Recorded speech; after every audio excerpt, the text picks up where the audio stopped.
Glock 19. I just want to show you this gun right here. Let's get this magazine out of here. You can see that everything is empty. It's clear. We put 10 shots down range onto the target, and I like the way that the stock Glock 19 was actually shooting. It was very, very comfortable, and as you can see, all of my shots basically fell in the A zone, with a lot of them actually being doubles almost through the same hole. It didn't have a lot of jump, or what some people would say is a lot of kick, and a lot of times what it is that you do with recoil, or what people call kick, is you got to learn how to hold your gun properly. So holding your gun very properly is basically the essential trick, if that's what you want to call it, to making sure that your gun is shooting flat, having your sights lined up the right way. And I like the way that these shots came out of this Glock 19. We were shooting 115 grain ammo onto this target, and it just was a sweet shooting gun. We come over here to my 40 cal target now. This is a Glock 23. Glock 23 is basically same as a Glock 19, or same frame, same setup, except it's chambered in 40 cal. I took a chance and I put 10 shots down range out of the 40 cal.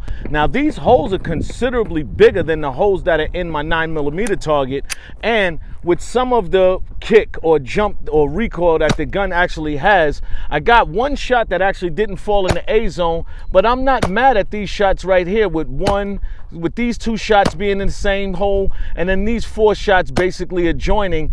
This was also a proficient gun, if you ask me. I like the way that this was shooting. This is a Gen 2 Glock 23. No rail, chambered in 40 cal.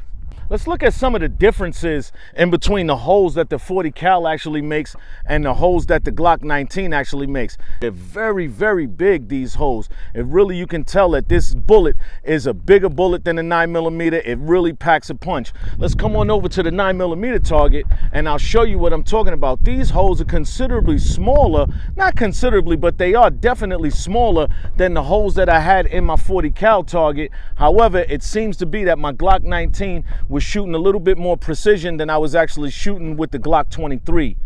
Right now I want to take a moment. I want to show you the difference in between a 40 cal round and a 9mm round, because they're very, very close, but they're very different rounds here. The 40 cal round, as you can see, is much wider than the 9mm round if you check it out right here.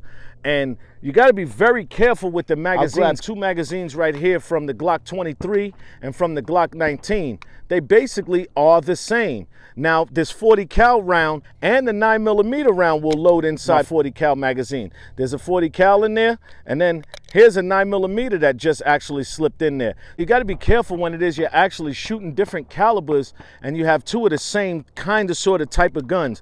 Now, the 40 cal round loaded in the 9mm magazine. So this is something to be very, very, very cautious and careful of. Now, you won't get it to feed, because right now it even seems like it's stuck in there, and that's just not something that you want to put in your gun and try and run. The 40 cal won't load into the 9mm chamber, but you'll run into problems like this. The Glock 19 and the Glock 23 are pretty much 2 identical guns minus the caliber. So what you have to do is be very, very careful if you have both of them to make sure that you're putting the right ammo in the proper gun.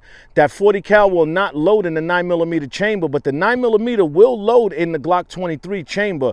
You won't really be getting precise or accurate shots, but the bullet will actually get out of there. You might actually even have some failures, failures of a few different types that I won't explain right now. But just make sure, if you have 2 of these guns, they pretty much look the same. Make sure that you're shooting the right caliber out of the right gun.